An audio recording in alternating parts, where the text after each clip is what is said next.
Hola a todos, mi llamo Cabello, and welcome back to KB Talks Madrid. Real Madrid just played Man City at home, losing 2-1. Let's get into it.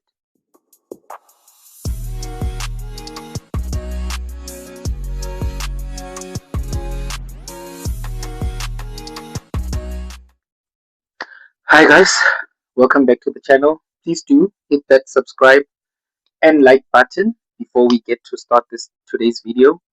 Um, just a few minutes ago, Real Madrid just lost 2-1 at home versus Manchester City. Now, this is normally a match where I'll come here, rant, be angry, and shame the performance because Real Madrid has surprisingly lost two matches in a row. But to be honest, this time I'm not so angry. My anger is diverted towards a certain player, but not towards the coach, because Xabi Alonso actually cooked a very, very good formation and tactical plan to be able to handle Man City, and some players just squandered the whole match. They just lost everything, and that's the problem with this team. Um, we were playing a 4-3-3 formation today with Courtois being our keeper, Valverde playing it right back, Raul Asensio and Rudiger partnering in centre back, and Alvaro Carreras as our left back, with Denis Ceballos, Tchouameni, and Bellingham as our three midfielders, with Rodrigo on the right, Fran Garcia as our striker, and Vini on the left. Now, Man City were playing a 4-3-2-1 formation. Now, when you look on paper, this looks like an easy match for Man City, but the way that we played today, honestly, it wasn't really an easy match for Man City. We made it easy ourselves, not because of the people that we were lacking. And what hurts the most is that this is a match that we could have easily buried around 5 or 4 goals ahead of Man City. But as always, we disappoint ourselves. The first 20 minutes of the match was so amazing from us. We played a very good piece of counter-attacking football. We were well gelled as a unit and defended very well. We managed to withhold Doku from creating a lot of chances. And Doku was most likely playing tucked inside, and then who's this? Nico O'Reilly was the one who was playing towards the left flank. And then later in the half, it started to change after our goal, whereby Doku started drifting towards the side, and then whenever he'd get the ball, instead of tagging in inside and trying to shoot, he would rush towards the corner to be able to cross the ball. That's how two of our goals came in, from Doku creating those runs and chances on the left hand side. The first one was a corner, and from that corner, obviously, poor defending. And the second one was also he was running into that position, and then he crossed the ball, which Rudiger and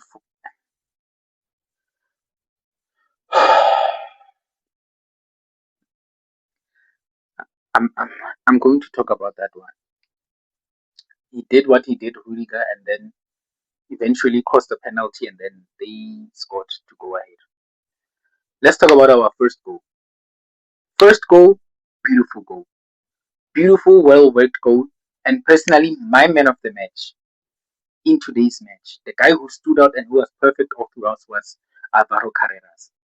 Almost each and every sequence that we had today, it was from Carreras. He dribbled almost everyone from the left back position to go create balls. The first one he dribbled from behind, gave the ball to Bellingham. Bellingham then crossed the ball to Rodrigo. Rodrigo scored.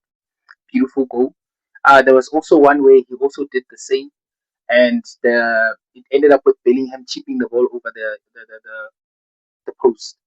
And then another one was when he dribbled on the left, crossed an unexpected ball to Enrique, who had a superb header just for him to hit the crossbar, unfortunately. But I am not angry with how the team played today.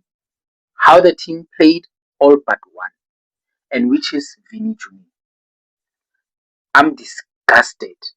I am completely disgusted by Vini Jr. and his performance and his attitude in how he thinks he's the superstar of this team. Like the world or Real Madrid has to revolve around him and even has the audacity to demand the contract that he's demanding. Going for so long, more than 10 games, without scoring a goal for us.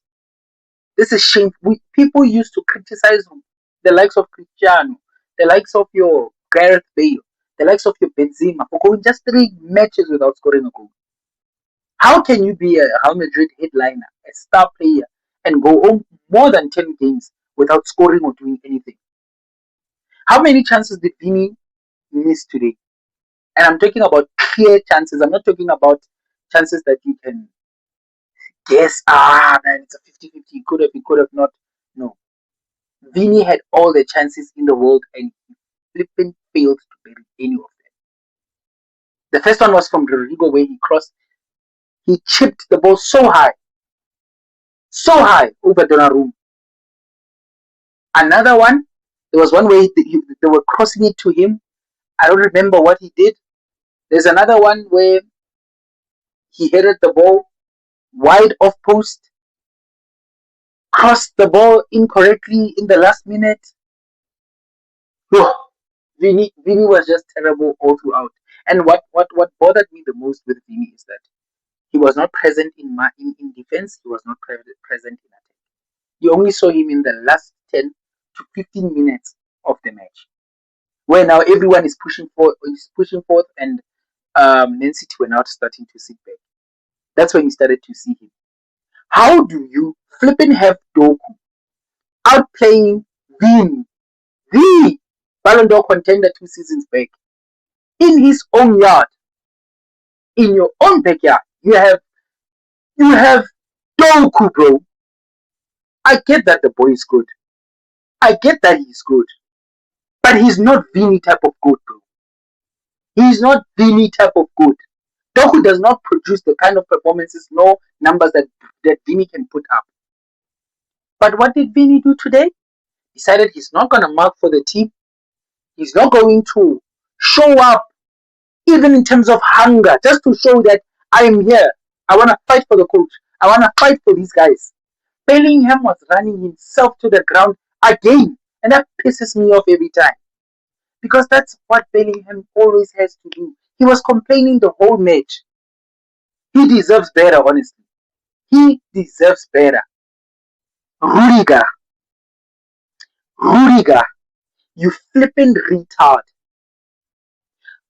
How are you the oldest player on the pitch? The most senior player who has played at every level, internationally and at club level, and produced such a performance. You gave away, I blame the 2 goals on him, because from the corner, he tagged a Man City player and forced himself to fall down. For that, it created space and the ball was able to be headed towards Courtois, who made a mistake and gave the ball to Nico O'Reilly, who just slotted it in. You cost the team with that and you gave away an unnecessary penalty. You sacrificed the team today. Could have easily gotten a yellow card at the end when he mistimed his tackle on Savinho. It's flipping appalling, man. Real Madrid either has to get players this summer, in January. They have to either get players, or in the when the season concludes, they have to sell most of these players that are injured. I have had enough. It leads back to my thing where I said, Xabi Alonso, if you don't play high pressing football, you manage your team best. They play to their strengths when they play a mid block. That is what we saw today. We did this against Athletic Bilbao. We did this against Olympiacos. We did this again against Man City. The goals that we considered was self-sabotage. It's not on you, coach. But learn from this. I don't ever want to see you play a high line of pressing with Real Madrid. Not when you know the team can flip in pass, bro. Not when you know. Against Celta Vigo, that's the one thing you just had to change. That's the one thing you just had to change. Don't press when it's not necessary. If you see that your pressing is not working, sit in a mid block, bro. Let them come. Then you congest them in midfield, win the ball, and hit them on a counter. It's simple. It's the Real Madrid way. That's how we play. That's how we should always play. But I'm not angry at you today, coach, because it's these boys who disappointed you today. They missed so many chances. And again, lack of trusting your Rodrigos, your Hendricks, your Brahim Diaz's. It puts them in an awkward situation where they played so well today, but because they lack confidence, their output wasn't as high. But you've left a lot of players who play 90 minutes every flipping game, but they don't produce. You sacrifice these players' performances when you saw today they are hungry. Now, if you are not going to do anything going further, I'm not sure whether they're going to sack you or not, but should you stay, coach? Should you stay? I beg.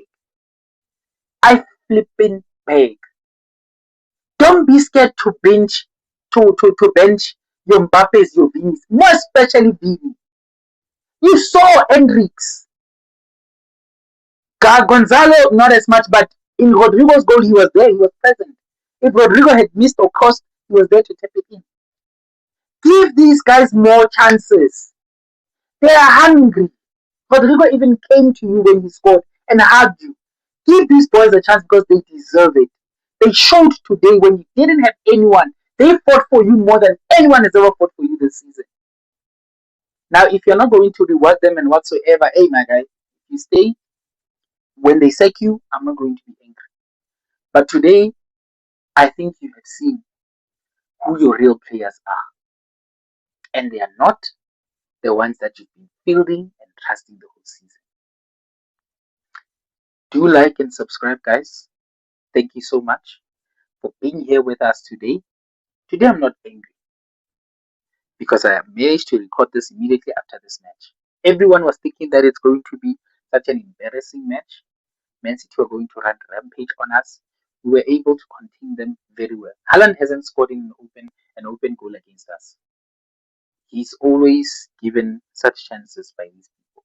And had we had a fully fit squad or close to a fit squad or even Mbappe, we would have buried these guys. Because the chances that Vini had, the chances that Bellingham had, Mbappe doesn't play with those chances. They would have been buried. But again, well done to Xabi for what he did. It's just disappointing that he was disappointed by his own players. But there are some who showed the hunger and the fight for the badge. And I'm very proud of those players that I mentioned. Everyone was good. Courtois was amazing. Saved the ball very well. Saved us and kept us in this game when it was necessary. Raul Asensio, when he's played in the centre back position, he's very good, guys. We even saw today. When you play him right back, I said it in my last video, that's when you'll see his flaws because that's not his natural position. But play him in centre back, he plays very well. Tchouameni, as always, very good with the recoveries. Faultless today. Denis Ceballos was also okay. He had Bellingham. I said he ran himself over. Did so many good turns. Vini, you've already made my comments on him. Raul Gonzalo was absent, but in pressing he was there, you could see. And then Rodrigo, the Mumbai Neymar, he played absolutely beautifully today. His heart was out there on the pitch. You can see why he loves Real Madrid.